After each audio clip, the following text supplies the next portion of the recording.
কিন্তু সিঁড়ি নামতে নামতে অ্যাকচুয়ালি পায়ের 12টা বাজে আছে। এই লাঠিটা সবাই ফ্যাশনের জন্য নেয় না, এটা বুঝতে পারলাম, খুবই প্রয়োজন। এটা অনেকটা শক্তি দেয়। যে এখানে ফলমূল বিক্রি করতেছে, তরমুজ, সবাই বসছে এখানে।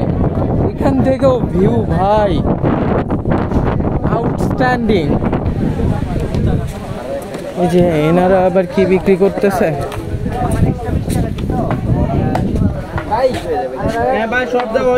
ভাই এটা কি ভাই? কি করে এটা?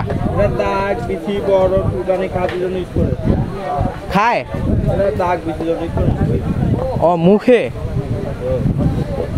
ও জানি না যদিও বা, দেখি তরমুজ খাবো হয়তো বা।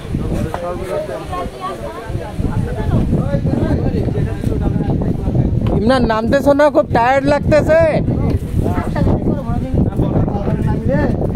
ভাই। এরকম একটা জায়গায় বড় ভাই কি অবস্থা? ভাইদের সাথে শুরু থেকেই দেখা হচ্ছিল।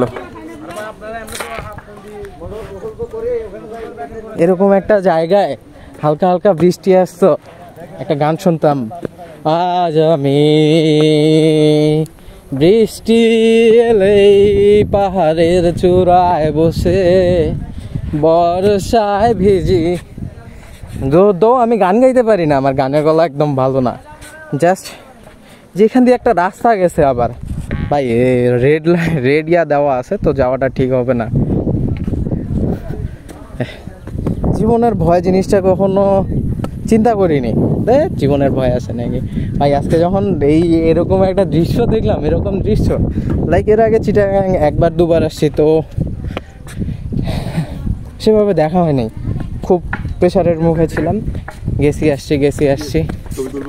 ও পাশে ওখান থেকে দেখো জাস্ট ছবি তুলে আসো অবশ্যই।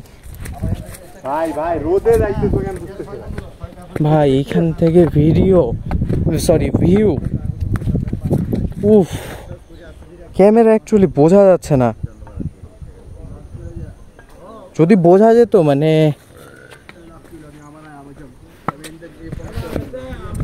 উফ, আমাদের সবার উচিত এরকম জায়গা দেখা।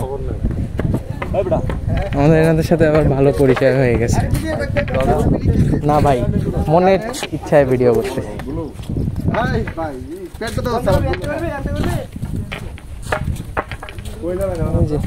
এখান থেকে আবার সিএনজি আছে।